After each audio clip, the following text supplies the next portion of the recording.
Only a handful of countries have featured women on their banknotes. Mexico, Argentina, the UK, and South Korea, to name a few. We'll share the series of women to keep track of on the American Quarter next.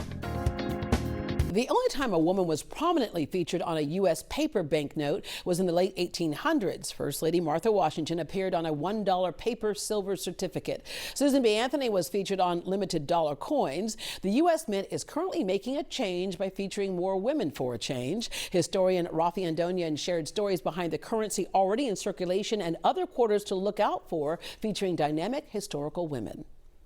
As a historian, Raffi, you see history in absolutely everything. And it's interesting that we're talking about coins right now. You do have a background in finance, so you see extra history in that coin. That's right. Combines my backgrounds in finance and economics and in history and historic preservation. So I love seeing history and the money that's in our pockets. Yeah, but so many of us kind of overlook it, right? And a couple of times you might be bored fidgeting with a coin in your pocket and you pull it out and start looking at it. And we know we have all the states and all that type of stuff. But this goes back to the beginning of coins. It does. You think about it, currency is where nations honor their heroes. And they have done that for centuries, and including on our own currency. Think about it, right? You're on the quarter, for example, you have George Washington on the head side, and he's been there forever.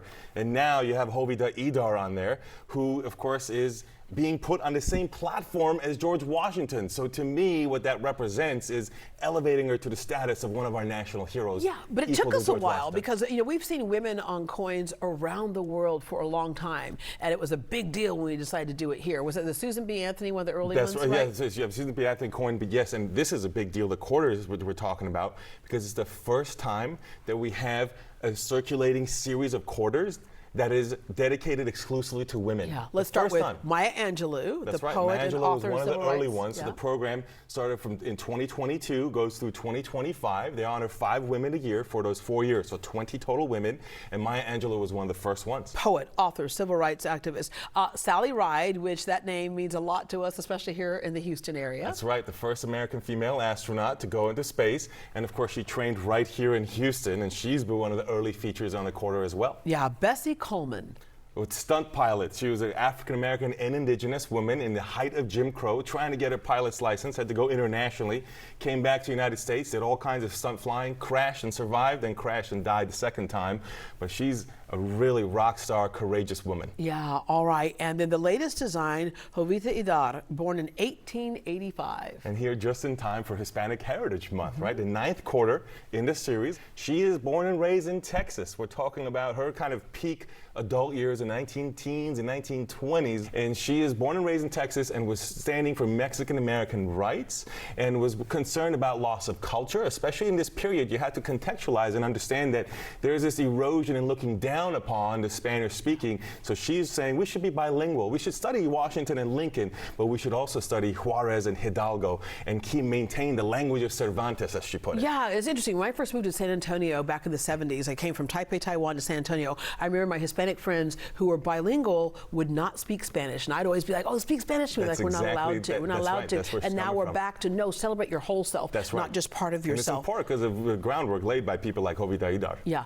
As a historian, how important is it for people to see themselves reflected on something like this? Well, history is about being relatable, right? So you have to be able to sort of connect to the stories. History is about these stories that help us understand, illustrate the larger sort of points that we're trying to make. So I do think that you have to find a way to relate and understand where some of these things come from. Jovita Idar established certain institutions that that help shape the sort of pathway that later to this day that people benefit from, like what you're talking about. Yeah. And I think that, when you read the 15 inscriptions on there, you have some of the typical quarter things. United States of America, E pluribus unum, and the quarter dollar. Those 3 things are on there. Then you have her name, Jovita Idar. Then you have Mexican-American rights written there, because that's what she's fighting for, and especially, for example, against Juan Crow laws, which is the Spanish version of the Jim Crow laws, okay?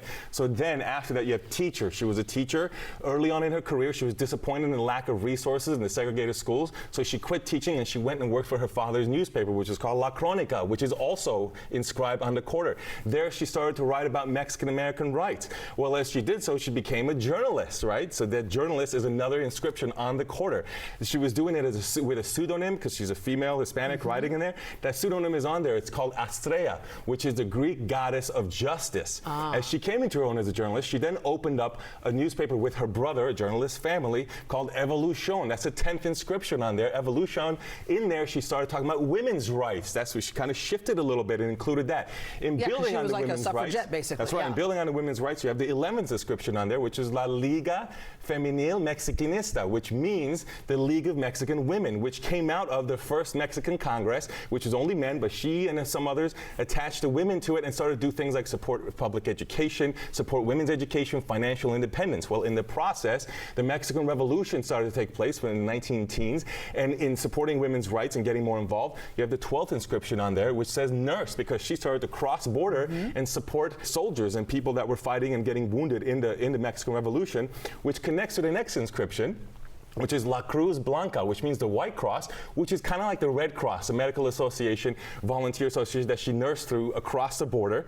And then after that, you have what's called she came back and she opened a new newspaper called El Progreso, which is the newspaper that supported the Mexican Revolution, which was shut down by the U.S. Army and the Texas Rangers. She tried to stand up to them using First Amendment rights. She actually stood in the doorway, blocked them, and they went away, though when she left, they came back the next day and tore up the place because she had criticized Woodrow Wilson's troop action on the border with Texas against the Mexican Revolution. And finally, the last 15th inscription you see on there is called El Heraldo Cristiano, which is the journal that she wrote for when she was at her church later in life when she moved within Texas. And she started writing in the journal for women's financial independence again. She volunteered for bilingual, for speaking in hospitals for women that couldn't speak English, and supported the establishment of a free kindergarten to make sure they could establish continue the bilingual language. Those are the 15 inscriptions you find on that quarter. That is a whole lot of history. That's right, and it tells the whole story of her journey of her career and all her roles as a nurse, journalist, suffragist, everything that she did. I'm thinking if I'm a history teacher and I'm looking for a fun, cool assignment,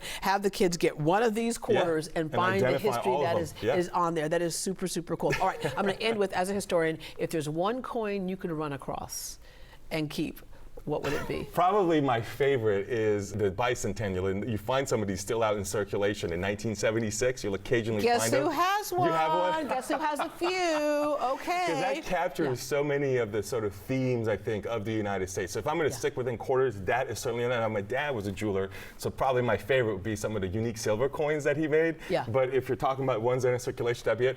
But I will say, I think the American Women's Quarters program is probably my favorite quarter series that I've ever come across, even better than the States ones. And this is why. You don't necessarily know these women. You have some household names like Maya Angelou, but you probably don't remember uncovering history. The history was always there, but now it's uncovering it. And it makes you look it up. Now, if you want more info, you can go to usmint.gov, and locally, I will go to the Texas Historical website, thsaonline.org, and you can find out more about Jovita there, because she's a Texas woman who helped shape all of Texas and Mexican-American history across the country. All right. For more information on celebrity historian Raffi Andonian or the American Women Quarters, visit greatdayhouston.com.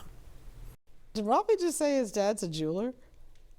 Oh, well, we need to get him back. When can we get him back, Ralph? We need to get him back. Tomorrow. Okay, tomorrow. Yeah, okay. How about this afternoon?